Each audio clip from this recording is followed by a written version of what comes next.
everyone.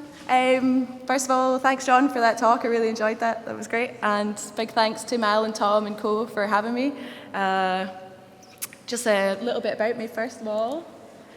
I'm essentially a freelance composer, conductor, and arts manager. I write music for games, film, and concert. I'm also very interested in cross-art form collaboration and disciplines.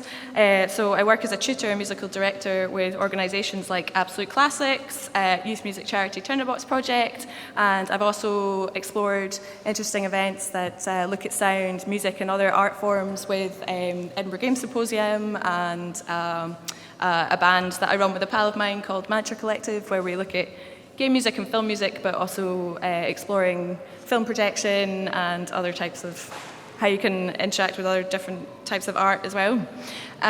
So I'm going to talk a little bit about some thoughts on musical improvisation today and some of the orchestral and group music work that we've done at Tinderbox. I did talk about this a little bit earlier in the year at an IGDA event, so apologies if you've heard or seen it all before. Hopefully I can give you some new perspective on it. So, recently I've been thinking about improvisation. Improvisation, or improv, plays a part in many creative practices. It appears as a tool for creative development, learning, exploration, and performance in art forms such as comedy and theatre, writing, dance. It's referred to in health and well-being exercises and practice, especially in relation to mental health. And it's innately playful by nature. And of course, we find it in music. So I find musical improvisation especially fascinating. It's probably not surprising because I've dedicated 20 years of my life to studying music, so if you're not a musician or know much about it, bear with me. Improv in music is central to musical practice and culture itself. It's used to teach and learn an instrument, to create and perform. It's used to explore musical theory. In Western European music study, improvisation is often used with students as a means of helping them gain a broader understanding of music and its functions. There are examples of traditional music around the world which are built on various improv methods, with this style of music becoming embedded in its local culture as well. So if you take Scottish traditional fiddle music, for example, the function of improv is a core part of the sound and style of that iconic playing. As another example, in Indian Carnatic music, improvisation is a key element in this traditional performance style as well. So musically speaking, we use the term improv to generally mean creating music or from scratch, or building on existing work using a predetermined understanding of musical rules, so namely harmony, structure, timbre, which means the sound of something, and so on. And ultimately, at the risk of sounding a bit too arty-farty, a player is more connected and at one with their instrument, body and soul when everything's taken away but their means of expression. So I'm talking about having no notes on a page or anything to read here. So improv is central to music practice, as I say. While music is played by a solo performer, it also lends itself quite well to being played as a group. This is a band called Wolfpack here. They're a funk band, and they're an interesting example. If you've ever heard any of their tunes, the songs are prepared with a structure.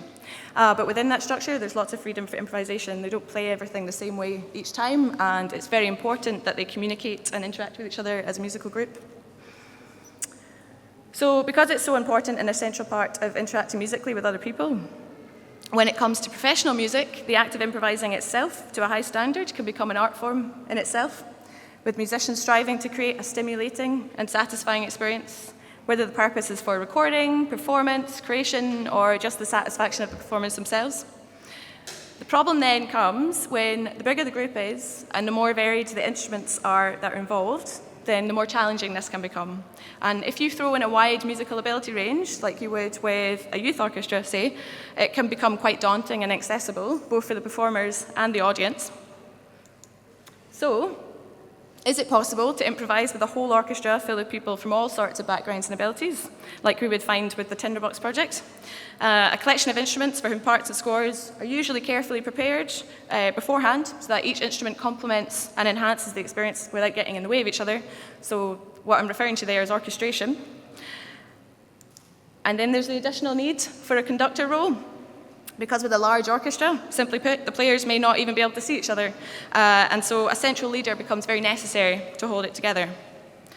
So the reason I'm going on about this is because the Tinderbox project have explored some really interesting projects that looked at improvising with orchestras and young people specifically in new ways, and they came across some interesting systems in the process.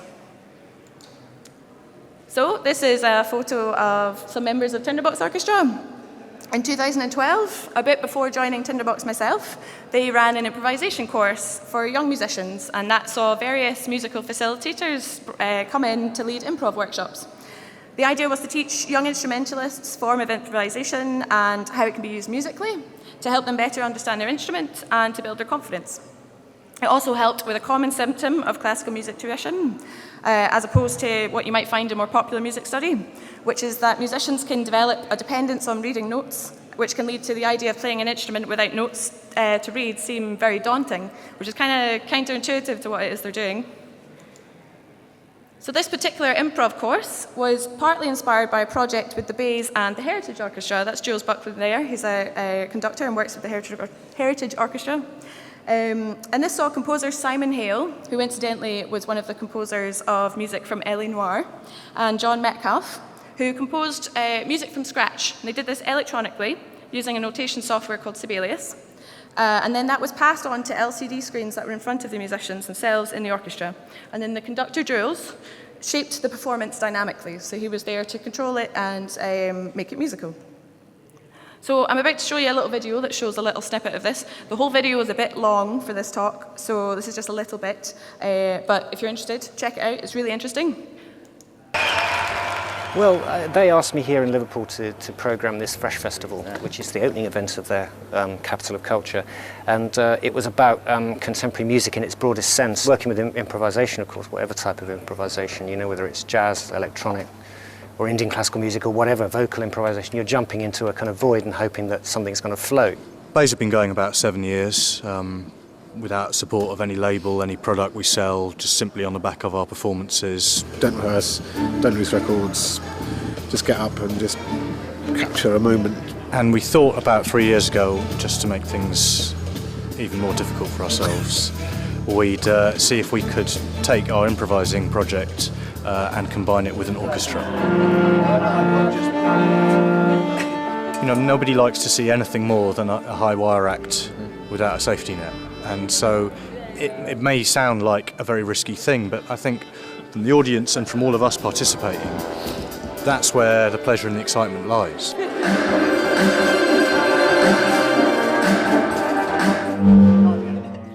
I'm not really interested in doing kind of musical events personally that don't have that element of risk. The Bays Live Electronic Scoring Technique, or BLEST, is a system we devised for this project. John and Simon are using this software called Sibelius, in which they can notate stuff onto manuscript, and the images get passed through via an LCD screen, so the players can see the music coming into them as they're composing. And as they are watching, and sometimes even playing, the notes are appearing before them and changing. So they have to be on their toes in terms of being readers and being able to interpret the music quickly. From a musical point of view, I had no idea what to expect, what the players were going to sound like, how the Bays were going to react to what Simon and I are doing. There was no way of telling, and there were moments when I panicked and I thought, there's going to be some people out there in the audience, there's going to be players sitting waiting for me to come up with some notes, and it just won't happen, I'll have a block. You can't vibe it. You've got to be right for them, because although we can cut down on detail and sort of the finer elements that we can then sort of hopefully express or get them to express themselves, you still got to get the notes in the right place in the right order. I'm Jules Buckley, and I'm effectively acting more as a kind of theoretical conductor rather than a kind of formal conductor. If I want something up the octave, again, don't play up the octave until you get the cue, but that will be the signal to jump up the octave. It's my job to effectively decide, okay, on the left-hand side, I'm going to take this idea and give it to these guys, they're going to start playing. And Jules is he's almost acting more like as a remixer, because he's got this huge palette of sounds and he's been quite selective, and it's kind of forced, well, especially me, to approach it really differently than what we would do in a Bays gig, in the fact that I'm kind of watching a lot of his cues and just cutting where normally I wouldn't be sort of breaking, and just allowing stuff to come through. So it's very much a two-way thing. I can't think of any project that similar to this in its concept. It's pretty groundbreaking, really, isn't it? The most exciting music happens where people aren't doing it, so that's a good reason for doing it. Today we've done 3 half an hour, 40-minute sections. Tomorrow we'll do it for an hour and a half, hour and 20 minutes, and none of us have done that yet. No. I'm feeling, privileged to be asked to be involved, and really excited and looking forward to making some history. They said at the start of the clip, we might not have heard it just then, but that they essentially are going into a situation where nothing is planned. They have no expectation of what's going to happen. There's no pre-prepared music, there's no notes there available. Everyone is just playing off of each other and relying on the roles that they're all fulfilling. You could almost look at it as if you have the composer as a source, the orchestra as a manifestation, and then the conductor who's controlling it and shaping it. So, as part of the Tinderbox improv course, to go back there, one idea that was influenced by this Heritage Orchestra project was to experiment with a new form of controlled improvisation, which became known as acetate composition. This is our composer, Harry Wally, and he would sketch notes, musical ideas, and symbols onto an overhead projector, which was then projected onto a screen or a wall. And the players in the orchestra would watch what he was writing and interpret and respond to this. They were operating within a framework which provided a sense of confidence and safety, as well as the understanding that the players around you are doing the same, and so everyone is equalised.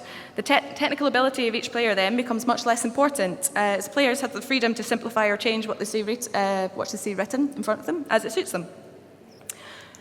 So with acetate as the scoring medium, the composer can also rub out and change as they go. And they can lead and direct the performance from the front of the band in the same way as you would have seen Jules doing in the last video. So in this form, we've now got two-way interaction. There's a composer and a conductor, both source and control, and then the players and the manifestation. And so the Tinderbox course culminated in a performance at Summer Hall in 2012 as part of the first Tinderbox Fest of New Music. And playing at this festival was also a local funk band called the Mike Kearney Quartet. That's Mike Kearney there, behind his hands. As part of the band's underlying practice, frontman Mike Kearney had also developed a different system of leading improvisation, which he called Suggesture. So Suggesture was a set of hand signals, a musical sign language, which he had primarily used with the band to non-verbally shape improv moments that were appearing during his songs and set when he was playing professional gigs. And as an example, if anyone knows a bit about music, Western pitch notes are described using letters of the alphabet. So in Suggesture, these notes would then become hand signals. So A would be this, B is this, C is this, D is this, and so on. And those are just the notes. He actually has a wide variety of different hand signals and body shapes that he uses to shape all types of parts of music. So Mike and his band played at Tinderbox Fest 2, and at the festival, something special happened. As part of the quartet performance, Mike invited members of the Tinderbox Orchestra, who at that moment were in the audience, to come and try out Suggesture with him on stage. So these players of a range of abilities, backgrounds and ages, they'd never done this before. And so Mike very quickly, in front of the audience, taught the players as much as he could about the meaning of his hand signals, with the audience watching and listening, before performing a piece of work from scratch, entirely improvised, with an orchestra of players who had no knowledge of Suggesture before then and how it worked other than their own musical understanding.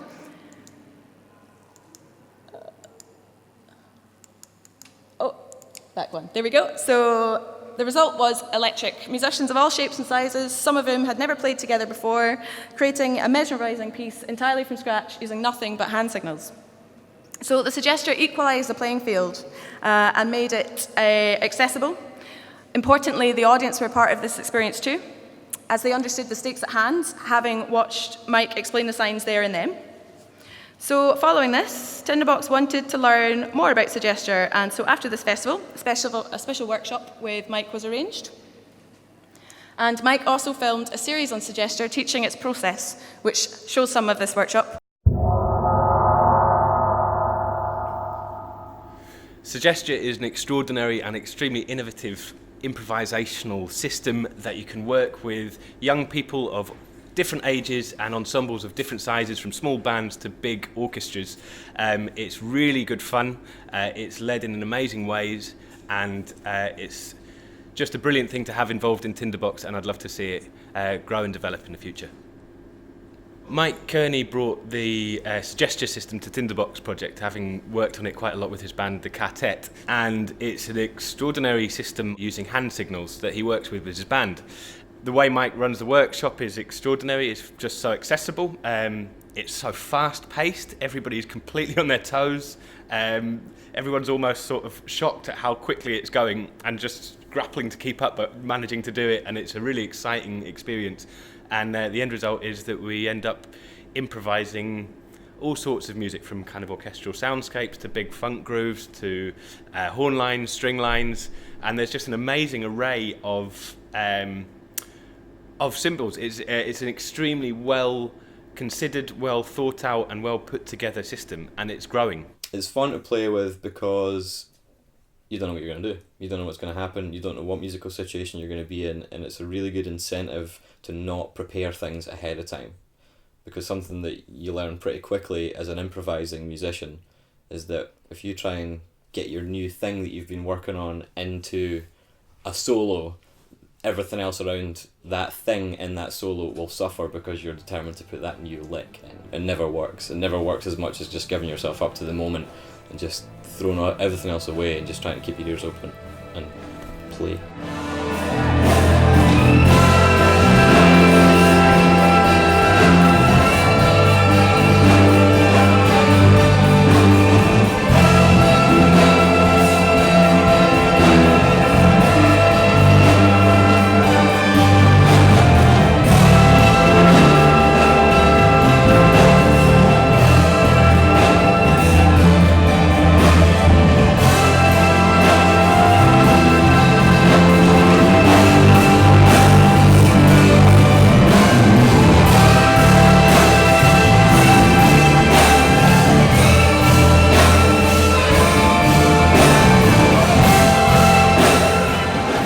So in an orchestral environment, which Tinderbox kind of springs from, having so many players improvising at once is quite a challenge, and this system allows us to get that done very easily with so many people sort of locked into one person who isn't completely in control, because people can throw in their own ideas and such to get that. So, sorry to cut it a bit short, but essentially what you're seeing there again is music from nothing, but someone at the front who's directing it and shaping it, with the players feeding into it as well. One of the things that we've drawn a conclusion from, like I said, is that the audience becomes a really important part of this as well. It's important that they understand what's going on, otherwise they're disconnected. And if they're aware of the action and feedback taking place, they're following the strands of the improvisation, and therefore, rather than just passively watching, actually forming a part of that engaged experience. So, thanks very much. Hope that was interesting. Thank you, Tom.